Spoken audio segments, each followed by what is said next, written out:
What is up, you guys? Talha checking in for Dana White's Contender Series Week 9.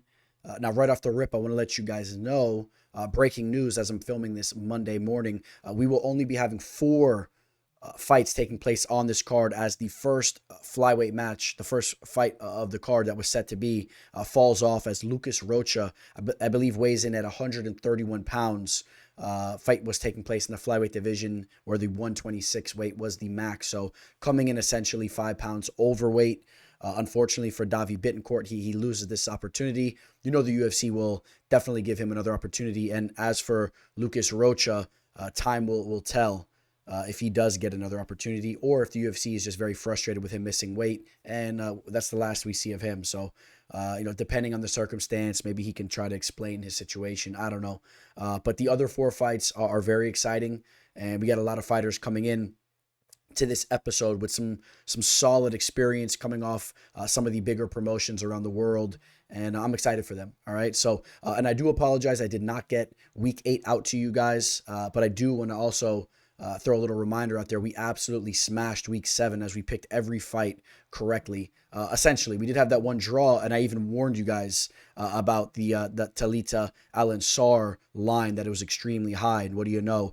Stephanie Luciano came through there and pushed a draw there, pushing late and getting that 10-8 in the 3rd round. And other than that, we picked every fight right, including the Daniel Allen underdog pick. So you guys know I am ready to hammer these 4 fights here.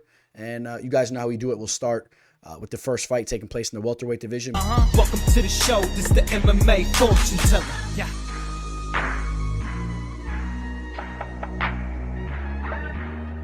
The MMA fortune teller. The teller.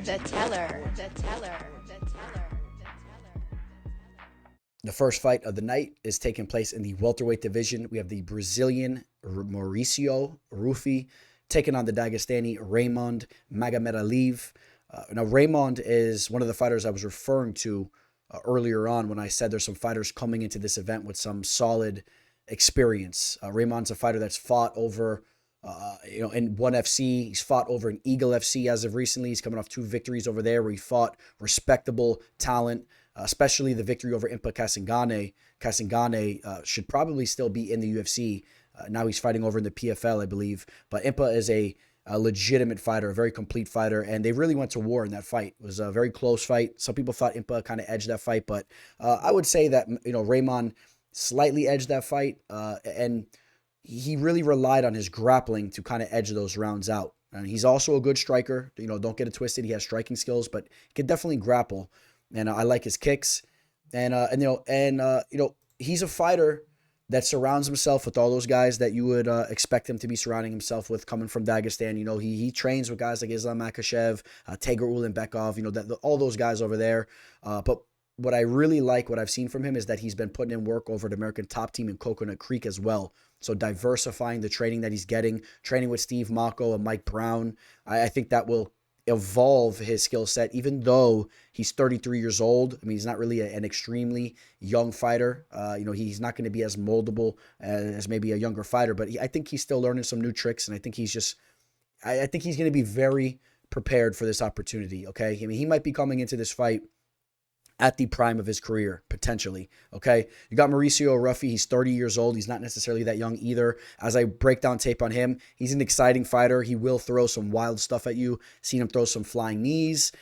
Seen him throw some spinning heel kicks and stuff like that. He'll throw some wild stuff out there. So, you don't be shocked if you see something crazy land from a guy like Rufi when these guys square off. Not saying I expect that to happen, but he's the type of fighter that will throw those types of threats at his opponent.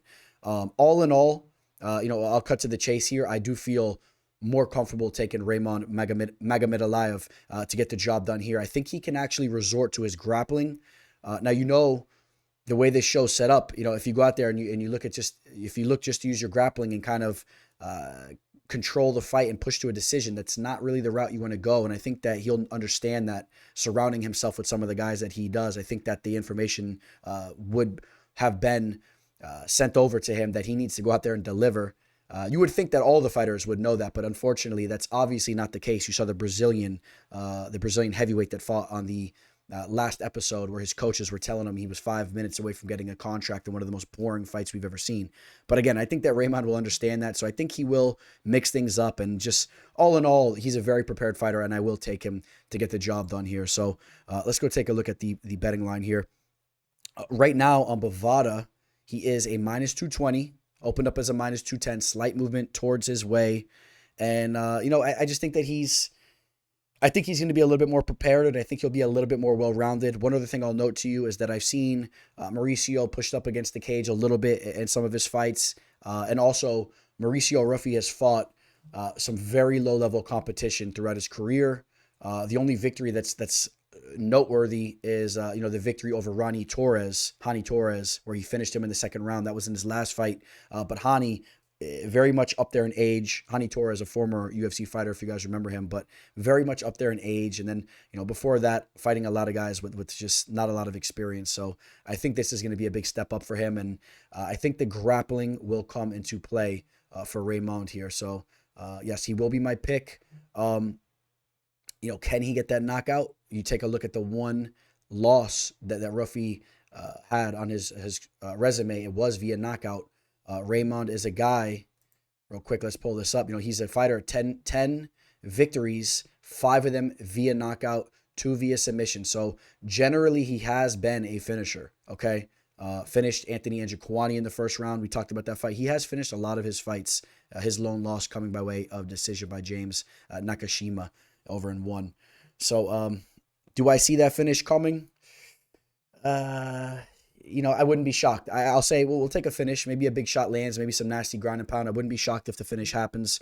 But don't be kind of on the fence with that one there. He might use his grappling a little bit too much. We might see a lot of time tick off the clock, and we might see this also push to a decision. But I do expect these guys to clash, a little bit here. So it should be a fun fight. Give me Raimond Magomedaliev to get the job done. As far as the betting line goes, I don't necessarily have an issue with it.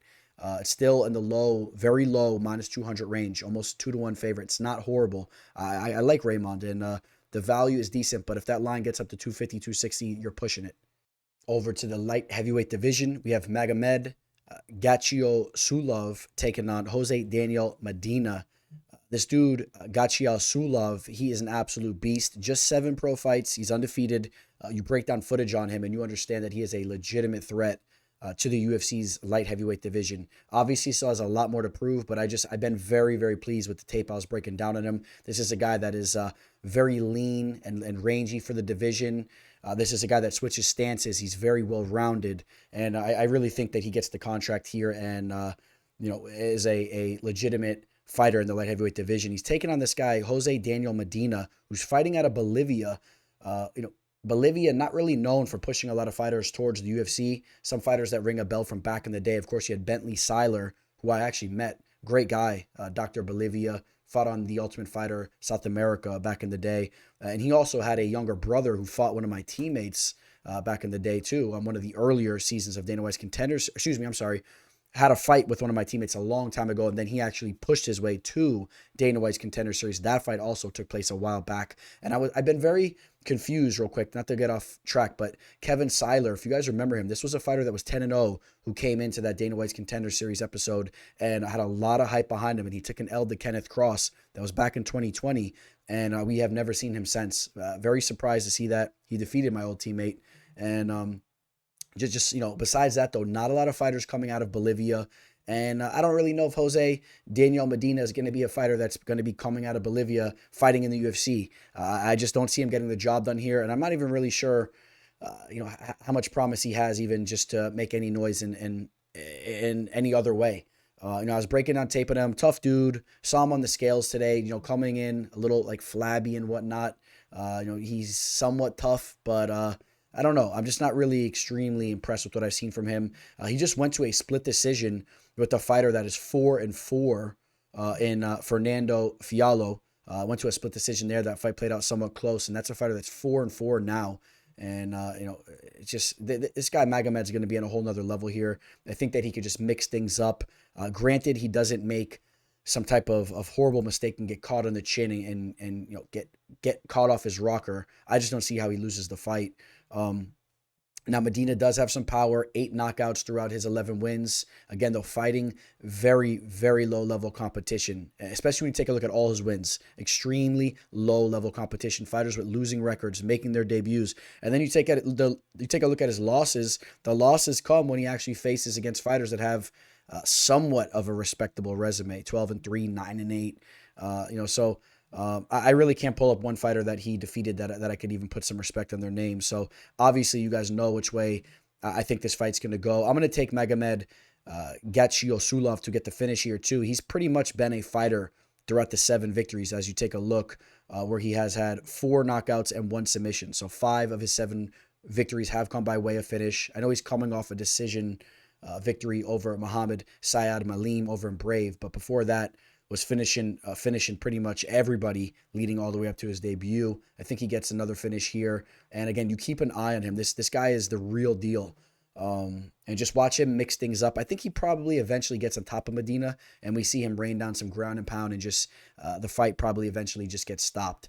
So should be fun to watch a true UFC talent fight on the show and get the contract and whatnot. But I wouldn't necessarily look at this fight as a true competitive fight where you're really wondering how it's going to play out.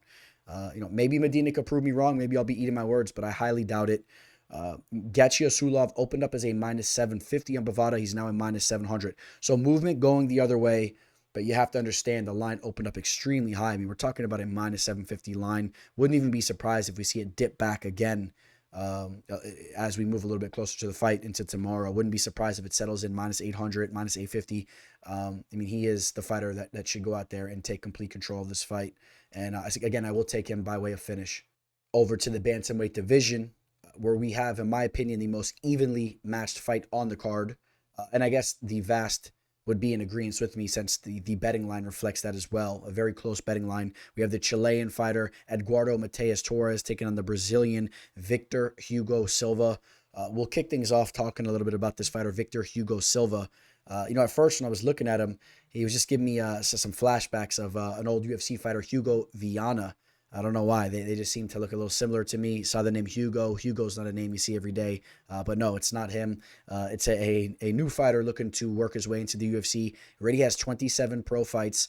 Now, the big question mark that a lot of people had about Victor going into this fight was the fights taking place in the bantamweight division. As of recently, he's fought as high as the welterweight division. The majority of his fights in the featherweight division. Again, now this fight taking place in the bantamweight division. Well, I can already tell you now, we already saw the weigh-ins. I can tell you now, he looked fine on the scales to me. Came in on weight, looked to be absolutely shredded, and I would say in a good way. He wasn't like he was just like a very big fighter that was sucked out and shredded. I mean, he didn't really seem overly large as far as his frame went. He just seemed chiseled up and ready to go. And I think that we'll see a quicker version of himself compared to some of his more recent fights. Now, he is a fighter that was hard to get some tape on, but there was one fight that very much impressed me. I know it was against a lower level opponent, but still, you pull this fight up on YouTube, and you tell me it wasn't an exciting fight for as long as it lasted, at least. And the fight I'm talking about, excuse me here, I'll pull it up real quick, was against Maximiliano Adrian Aldao. You can pull it up on YouTube. Now, again, a fighter that's just 6-5 at the time, but he went out in that fight and just absolutely bombarded him, threw heavy hooks on him, pushed him against the cage, ripped him down to the mat, did some ground and pound and whatnot, and then ripped off a nasty heel hook. So showing also some diversity in his sub game. He has a couple of those types of subs. His last fight was a victory via heel hook in the first round. So he's a dangerous fighter like that, with just those variety of subs. You even take a look at his last fight, and he pulled off a heel hook within 23 seconds against a fighter that was 15-7. So, he obviously has that in his arsenal. That's something that he's bringing into the cage. Now, that's not the most reliable tactic when you're backing a fighter, right? You don't really want to back a fighter that's resulting to heel hooks and whatnot. But at the same time, it's a little something that he brings into the cage. Hopefully, he's not too reliant on that. We've seen fighters hunt those types of subs and get cracked with some ground and pound as the fighter's defending it, or just eventually they start to kind of crumble in there, if you know what I'm talking about. So, but again, his striking is not the most technically sound from what I was able to pull up, but I like the aggressiveness of him there. On the other hand, his opponent, I would say Eduardo Matias Torres is a little bit more of a technical striker, but a lot more of a patient striker. And that could actually be something that favors Torres. If Hugo comes in, very sloppily, I could see Torres maybe countering him, or the longer the fight goes, right, to the later rounds, the second and third round, I could actually see Torres landing the cleaner strikes here. I've been a little bit back and forth with who I want to pick, to be quite honest with you guys. Again, Victor Hugo Silva fighting out of Astra Fight Team. I would consider Astra Fight Team one of the more low level gyms, at least as far as the recognizable gyms coming out of Brazil. But you got Alex da Silva over there. Not a lot of big time names, but I was very close, and I am very close as I'm recording this right now, towards picking Eduardo Matias Torres. I think that this is such a close fight, but I will edge Victor Hugo Silva. Again, I like the way he looked on the scales. I think he'll be the more aggressive fighter throughout this fight. And again, he has some sub skills that he could potentially use. Although I want to be very clear, I don't think that's going to be the case here, but maybe he could use it to help him out. We'll see. But I think he's going to have to just be fully prepared to go anywhere this fight goes, and just have to hold his own on the feet as well. This should be a fight where they strike it out quite for the vast majority of the fight. So I will edge Victor Hugo Silva, mostly based on the aggressiveness that I've seen from him, okay? He opened up as a -120 favorite on Bovada. Even if you want to even call that a favorite, I mean, it's essentially a pick'em line. He was a very, very slight favorite. He's now a -124. He's a very, very slight favorite. This is a pick'em fight, essentially. And I will edge Victor Hugo Silva. I just think that the aggressiveness will come into play. But again, not a lot of tape to go off of. And this is a fight that I recommend that you probably just sit back and just watch. And hopefully it's an entertaining one, because it's really hard to say who's going to go out there and prevail. It's really hard to say, in my opinion. And then we get the main event taking place in the light heavyweight division. This is a fun fight. I'll tell you guys why I'm intrigued about this matchup here. First and foremost, you got Rodolfo Bellato getting another opportunity to fight on Dana White's Contender Series. If you guys remember, he was absolutely starched when he last fought on the show against Vitor Petrino.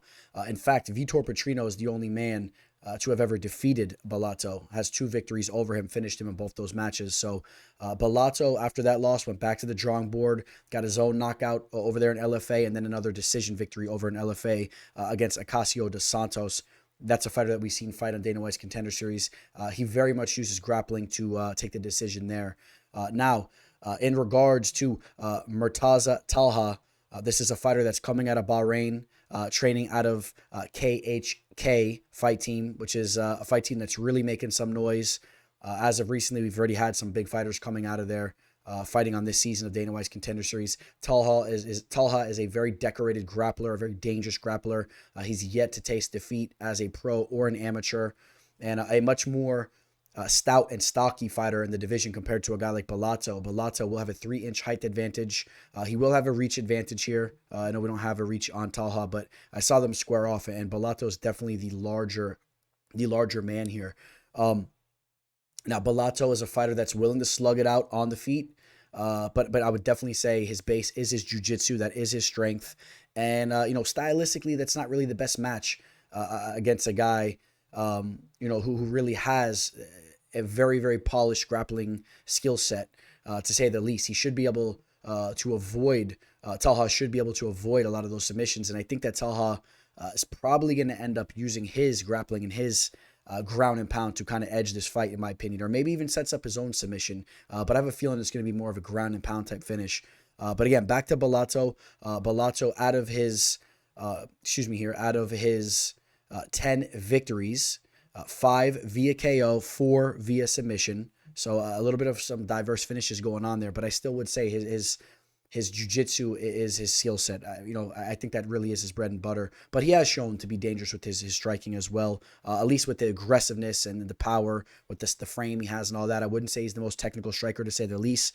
We saw how he got caught slipping by Petrino. He was very, very sloppy and wild on the feet. That's what led to that counter shot.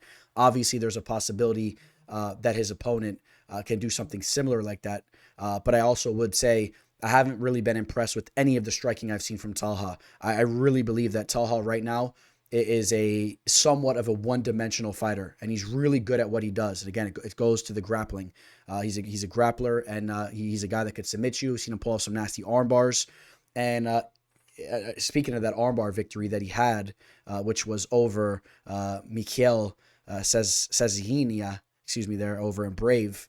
Again, he has some fights over in Brave, but that was a nasty submission. And after he gets the sub, he shoves Mikhail and then ends up taking his dirty mouthpiece, throws it at him. He's talking a bunch of crap in the cage. This is a guy that gets, he's willing to get dirty. And when you saw him at the weigh-ins already with Bellato, he's giving him the stare. He's looking right through him. This guy, he's a nasty dude. This guy's a nasty dude. And to be honest, I would love to see Bellato come out here and make this a real fight. I would love to see Bellato test Talha and try to bully the bully there. I think there is a possibility that we see that, and we're gonna go over to the betting line right now, where I'm gonna say I'm not necessarily crazy about this minus 285 line that I'm seeing next to Talha's name right now. I understand this guy's a winner and he does some things very well.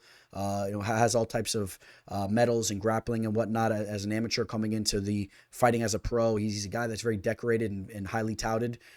But again, when I watch the tape on him, if he's not able to get the fight down to the mat and he has to strike it out with his opposition, I definitely don't feel confident in him, especially not at a line that's almost 3-1.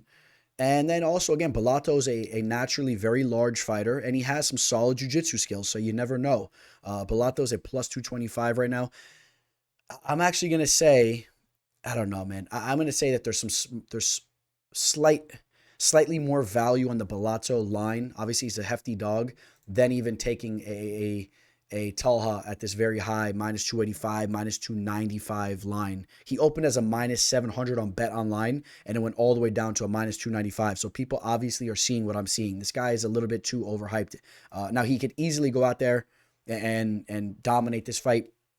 And in fact, that's how I see the fight taking place. If I have to pick a route, I'm going to say that Talha eventually gets on top of Bellato and uses his ground and pound. That's been looking pretty nasty as of recently. I think he can kind of control him down there and rain down some ground and pound.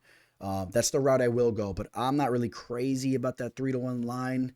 I don't know. He's undersized, and Bellato has some jiu-jitsu skills, and I'm curious to see if Talha struggles to get this fight down to the mat, how his striking looks for a elongated amount of time. So that's how I feel about the fight. But again, be careful. Talha's a stud too. He looks to be a very confident fighter, and he might go out there and dominate. For those of you guys that are looking to throw it in a parlay piece, I'm just a little on the fence with that, all right? All right, so that's how I see the main event going. Again, just 4 fights on this card. I wish you guys all nothing but luck, all right? If you're looking to work with me for this Dana White's Contender Series fight, I will have an official play locked in, and I also obviously have some action locked up for the Dawson Green card. So if you're looking to work with me, I will combine those events there together. Don't hesitate to reach out to me. I appreciate all you guys. Please like this video. Please subscribe if you guys have not already. You guys all have a beautiful week. Signing out. Teller. Welcome to the show. This is the MMA fortune teller. Yeah.